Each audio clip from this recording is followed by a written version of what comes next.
Hi again then guys, and welcome to another specific review, of course, from the 1.31 selection of cars in GT Sport. And this is an interesting vehicle for me because it's a car that not only didn't really get the exposure that the others did in terms of leaks. We already knew, for instance, that the McLaren, that the Ferrari, that the Beamer, the Corvette, we already knew those cars were coming, and then there were just a couple that we hadn't seen, like this and the Tesla.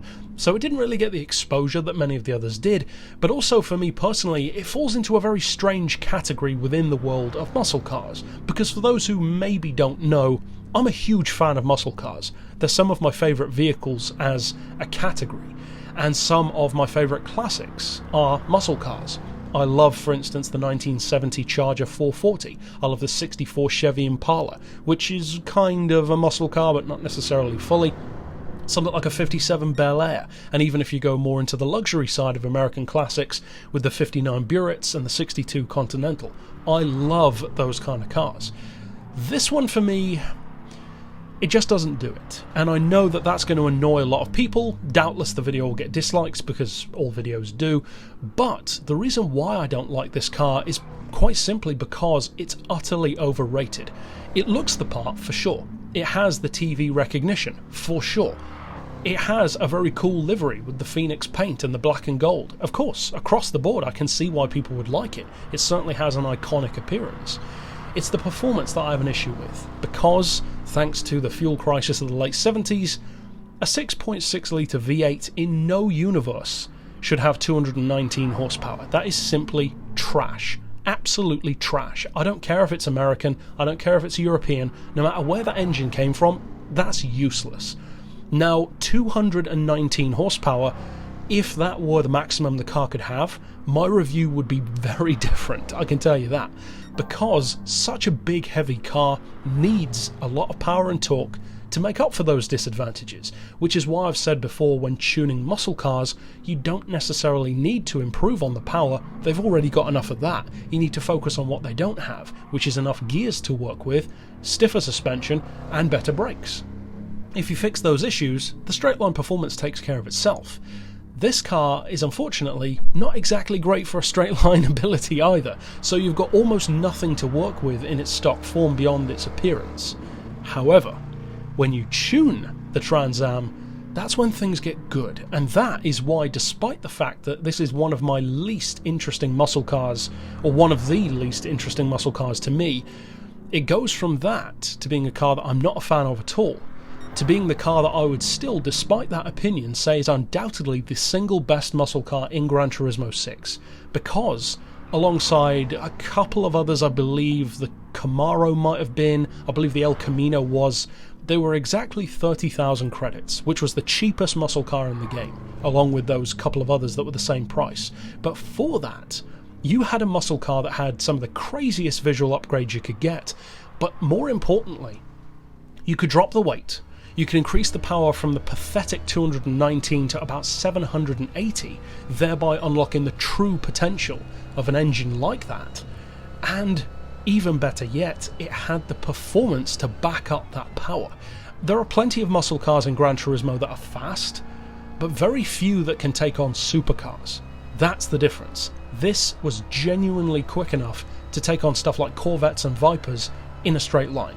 Over 265 miles per hour in fully tuned form, which of course is not necessarily realistic for something that's as aerodynamic as a brick, but at the same time, it's very fun. Now of course in GT Sport, you don't have that kind of performance, and you also don't have that kind of tuning ability. So does it have any saving grace? Well, thankfully yes, because even though it doesn't hold the amazing value for money moniker anymore, because it's 75 grand instead of 35 or 30 even, you can still tune it, thankfully. You can drop the weight from the hefty, let's be honest, 1,655 kilos to much, much lower. It's more like the 1,370 region in this form that I'm driving here. But the thing is, I'm getting around the corners on this track pretty rapidly, and this one that I'm driving is an N200 car. It doesn't look like an N200 car because of how quick it's going. That's the great thing. When you tune a car like this that was originally so trash in terms of how quick it could have been and should have been, that, when you tune it, is when you start to fully see the unlocking of its raw potential, and that is when a car that I don't like becomes a car that I could definitely recommend. And thankfully I can still recommend it in GT Sport, because when you tune it, it gets so good. Now, across the board it's an improvement over the previous game because it also looks that much better, and it sounds better. It didn't sound that great, if I recall. In GT6 it was kind of the neutral sound that they used, whereas now it's got a really nice sound to it, up there with stuff like the Mach 1 as well. So ultimately, if you already like this car in GT6, I think you'll probably like it even more. And for those who maybe don't love the car, even myself, I still enjoy driving it because of its ability. So for instance, in N200, it's not quite as quick as some of the others that I've got in N200. You wouldn't necessarily expect this to keep up with, let's say, an N200 Honda NSX, of course, but it's not that far behind some much newer and sometimes much smaller and lighter rivals, even on tracks with a ton of corners, because the single greatest thing about the Trans Am is, ironically, its handling.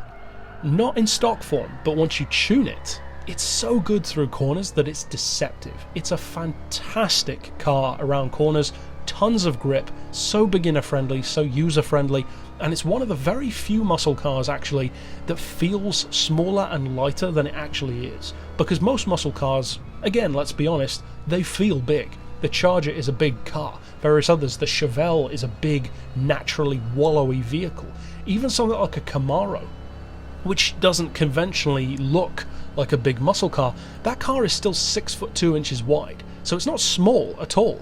This, although large, doesn't feel large, and it's all the better for it because it's so nimble through corners. So overall, for 75 grand, if you are a muscle car fan, if you're a Pontiac fan, if you already like the car in the past of the franchise, I guarantee you're still going to love it, because although you don't have the crazy body kits, you don't have the insane top speed, or even the massive power anymore, although of course you can increase the power, it's still good. It's very good, in fact. And although you can be beaten, for sure, in N200, in N300, of course there are things that are quicker, you might be surprised by just how competitive this one can actually be. So ultimately, I think it's a great interpretation of the car. I find myself liking this one more in GT Sport than I did in GT6, because as I said, I recommended it a lot in GT6, but that didn't mean that I used it a lot, whereas now I can do both. It feels to me like something that I enjoy driving. I enjoy driving it here in the video very much, and it's useful, so it finally ticks both boxes for me. Now, I still don't love the car in the real world, but at least in its in-game interpretation, it feels like a good value deal to me. So ultimately, definitely worth checking out, and of course, stick around here on the channel for more reviews over the coming days. But for now, as always, thanks for watching.